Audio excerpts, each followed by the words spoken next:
गरुडगमन तव चरणकमलमिह मनसि लसतु मम नित्यम् गरुडगमन तव चरणकमलमिह मनसि लसतु मम नित्यम् मनसि लसतु मम नित्यं मम तापमपाकुरु देवा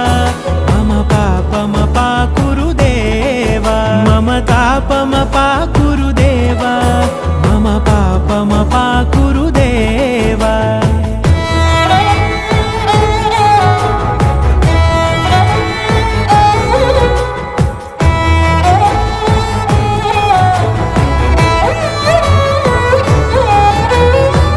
जनयन विधि नमुचिहरण मुख विबुध विनुत पद पद्मा जल जनयन विधि नमुचिहरण मुख विबुध विनुत पद पद्मा विबुध विनुत पद पद्मा।